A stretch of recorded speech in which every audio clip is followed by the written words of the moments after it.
شروع اللہ کا نام لے کر جو بڑا مہربان نہایت رحم والا ہے۔ یہ ایک سورہ ہے جس کو ہم نے نازل کیا اور اس کے احکام کو فرض کر دیا اور اس میں صاف صاف آیتیں نازل کی تاکہ تم یاد رکھو۔ بدکاری کرنے والی عورت اور بدکاری کرنے والا مرد جب ان کی بدکاری ثابت ہو جائے تو دونوں میں سے ہر ایک کو 100 درے مارو، اور اگر تم اللہ اور روز آخر پر ایمان رکھتے ہو تو اللہ کے قانون کو نافذ کرنے میں تمہیں ان پر ہرگز ترس نہ آئے، اور چاہیے کہ ان کی سزا کے وقت مسلمانوں کی ایک جماعت بھی موجود ہو۔ بدکار مرد تو بدکار یا مشرک عورت کے سوا کسی سے نکاح نہیں کرتا، اور بدکار عورت کو بھی بدکار یا مشرک مرد کے سوا اور کوئی نکاح میں نہیں لاتا،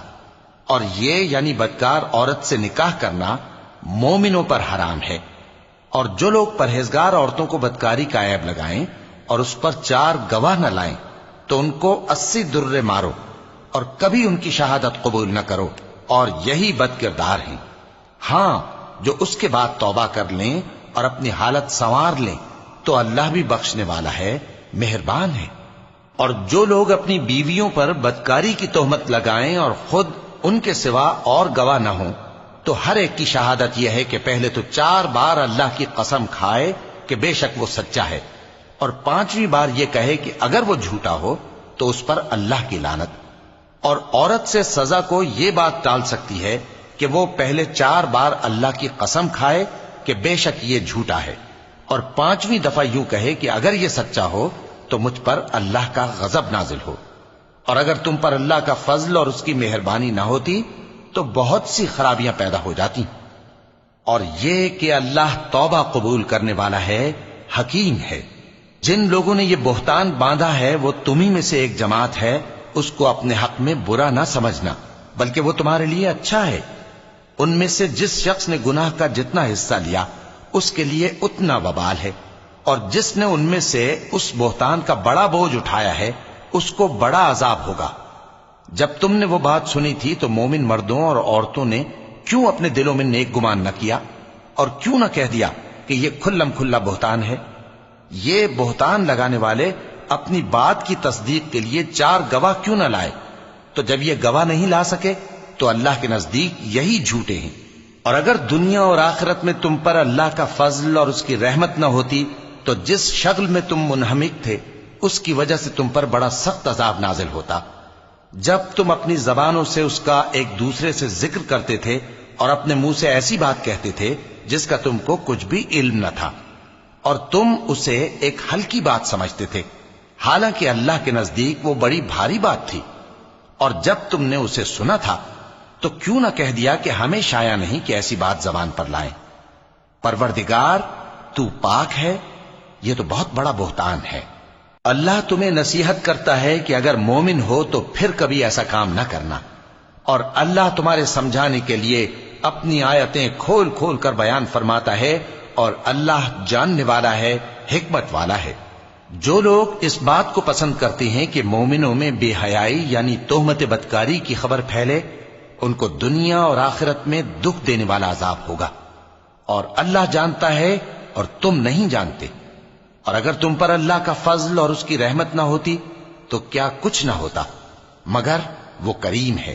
اور یہ کہ اللہ نہایت مہربان ہے، رحیم ہے۔ مومنوں، شیطان کے قدموں پر نہ چلنا، اور جو شخص شیطان کے قدموں پر چلے گا تو شیطان تو بے حیائی کی باتیں اور برے کام ہی بتائے گا۔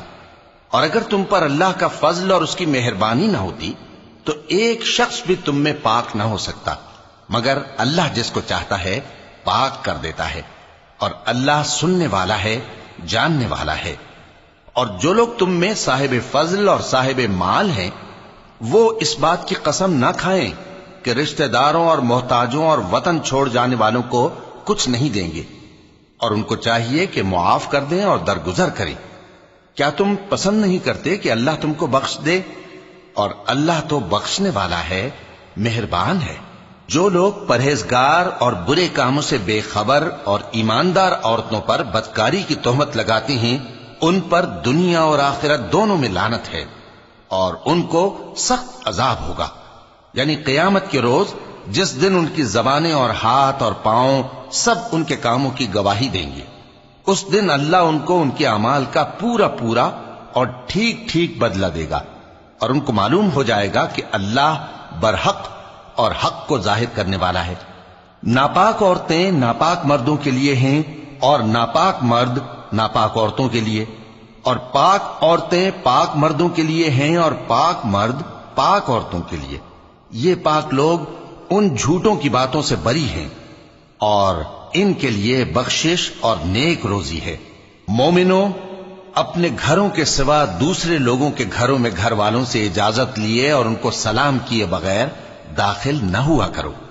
یہ تمہارے حق میں بہتر ہے، اور ہم یہ نصیحت اس لیے کرتے ہیں کہ شاید تم یاد رکھو۔ پھر اگر تم گھر میں کسی کو موجود نہ پاؤ تو جب تک تم کو اجازت نہ دی جائے اس میں مت داخل ہو، اور اگر یہ کہا جائے کہ اس وقت لوٹ جاؤ تو لوٹ جایا کرو،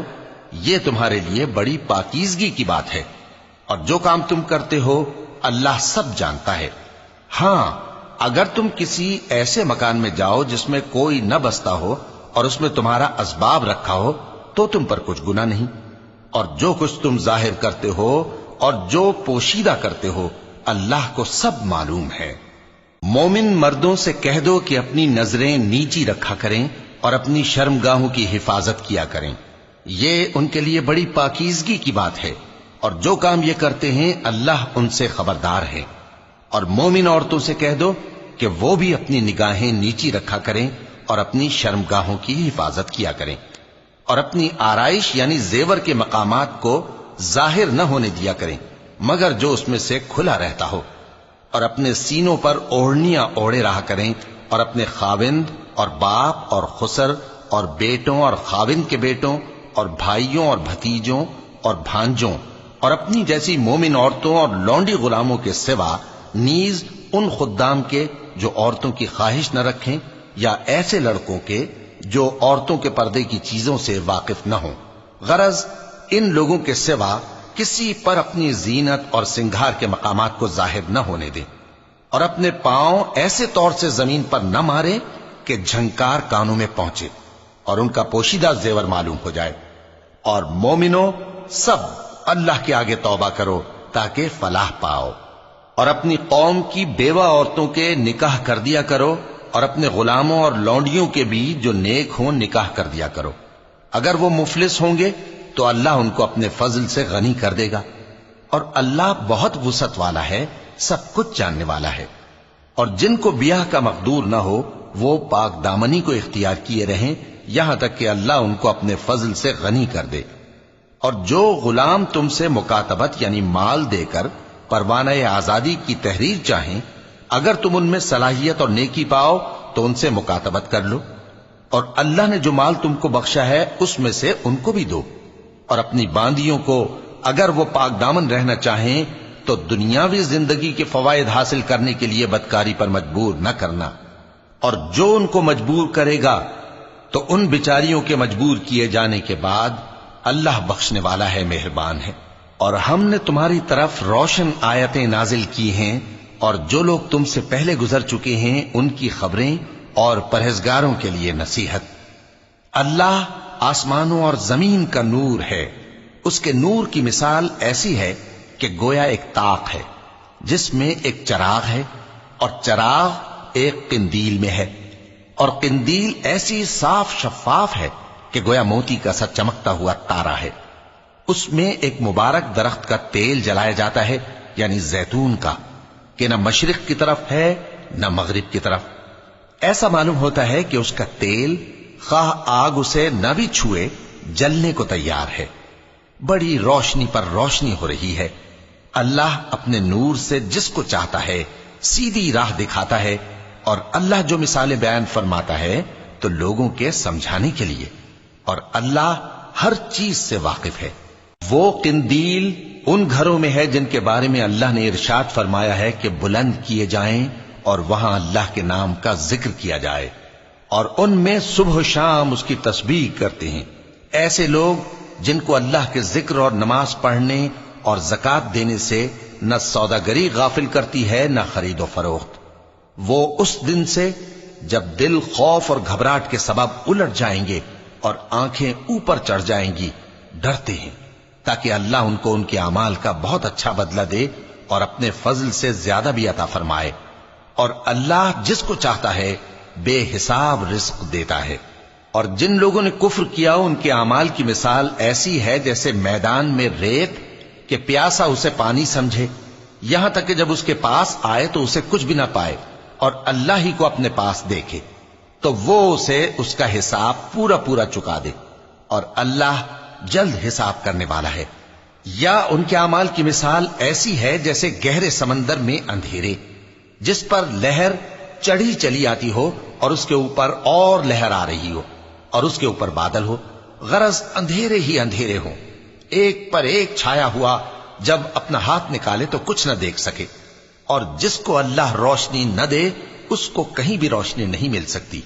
کیا تم نے نہیں دیکھا کہ جو لوگ آسمانوں اور زمین میں ہیں اللہ کی تسبیح کرتے رہتے ہیں، اور پر پھیلائے ہوئے پرندے بھی، اور سب اپنی نماز اور تسبیح کے طریقے سے واقف ہیں، اور جو کچھ وہ کرتے ہیں سب اللہ کو معلوم ہے. اور آسمان اور زمین کی بادشاہی اللہ ہی کے لیے ہے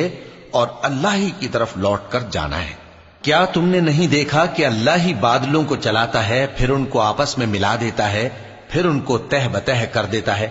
پھر تم دیکھتے ہو کہ بادل سے مے نکل کر برس رہا ہے، اور آسمان میں جو اولوں کے پہاڑ ہیں ان سے اولے نازل کرتا ہے، تو جس پر چاہتا ہے اس کو برسا دیتا ہے اور جس سے چاہتا ہے ہٹا رکھتا ہے. اور بادل میں جو بجلی ہوتی ہے اس کی چمک آنکھوں کو خیرہ کر کے بینائی کو اچکے لیے جاتی ہے. اللہ ہی رات اور دن کو بدلتا رہتا ہے. اہل بصارت کے لیے اس میں بڑی عبرت ہے. اور اللہ ہی نے ہر چلنے پھرنے والے جاندار کو پانی سے پیدا کیا، تو ان میں سے بعض ایسے ہیں کہ پیٹ کے بل چلتے ہیں، اور بعض ایسے ہیں جو 2 پاؤں پر چلتے ہیں، اور بعض ایسے ہیں جو 4 پاؤں پر چلتے ہیں. اللہ جو چاہتا ہے پیدا کرتا ہے، بے شک اللہ ہر چیز پر قادر ہے. ہم ہی نے روشن آیتیں نازل کی ہیں، اور اللہ جس کو چاہتا ہے سیدھے راستے کی طرف ہدایت کرتا ہے. اور بعض لوگ کہتے ہیں کہ ہم اللہ پر اور رسول پر ایمان لائے اور ان کا حکم مان لیا، پھر اس کے بعد ان میں سے ایک فریق پھر جاتا ہے، اور یہ لوگ صاحب ایمان ہی نہیں ہیں. اور جب ان کو اللہ اور اس کے رسول کی طرف بلایا جاتا ہے تاکہ پیغمبر ان کا قضیہ چکا دیں، تو ان میں سے ایک فریق منہ پھیر لیتا ہے، اور اگر ان کو حق ملتا ہو تو اس کی طرف قبول کر کے چلے آتے ہیں. کیا ان کے دلوں میں بیماری ہے، یا یہ شک میں ہیں، یا ان کو یہ خوف ہے کہ اللہ اور اس کا رسول ان پر ظلم کریں گے؟ نہیں، بلکہ یہ خود ہی ظالم ہیں. مومنوں کی تو یہ بات ہے کہ جب اللہ اور اس کے رسول کی طرف بلائے جائیں تاکہ وہ ان میں فیصلہ کریں تو کہیں کہ ہم نے حکم سن لیا اور مان لیا،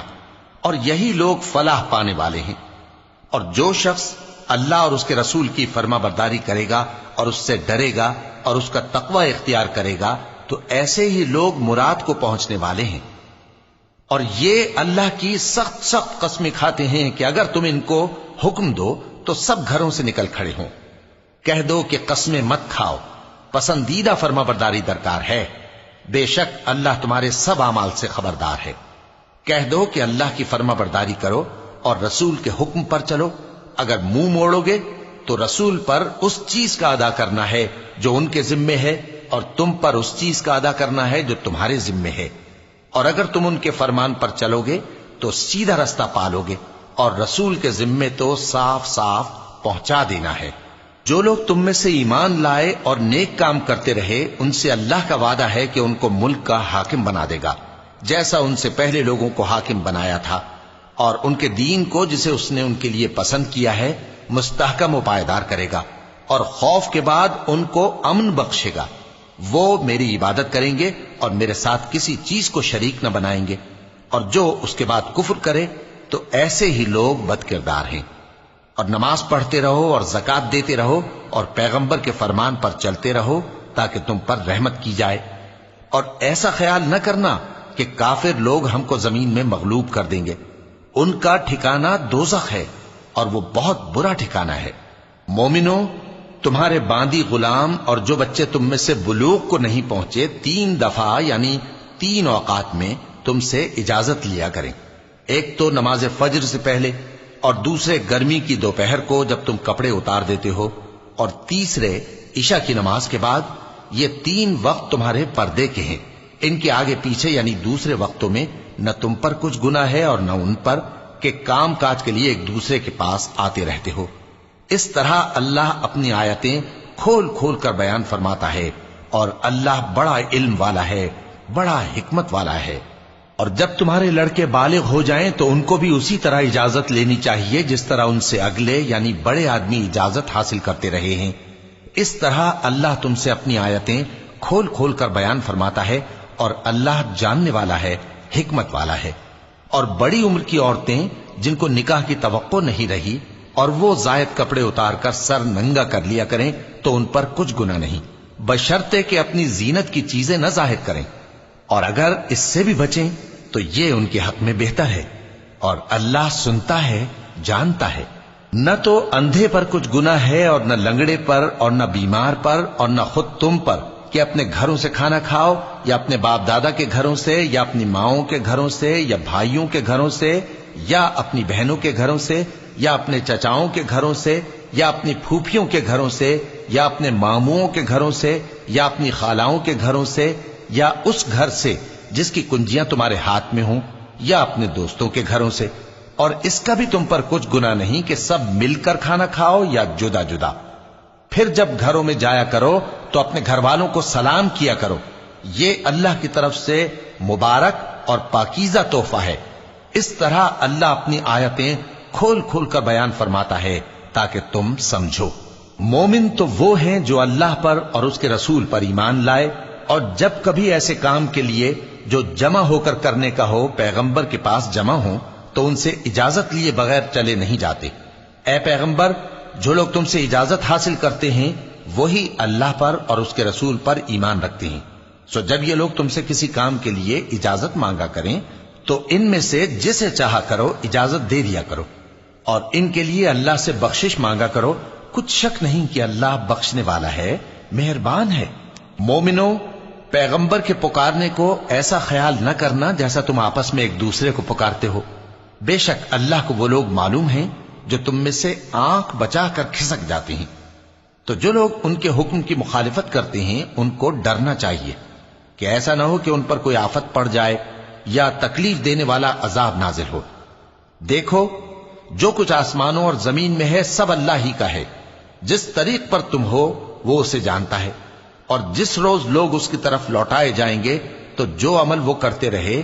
وہ ان کو بتا دے گا، اور اللہ ہر چیز سے واقف ہے۔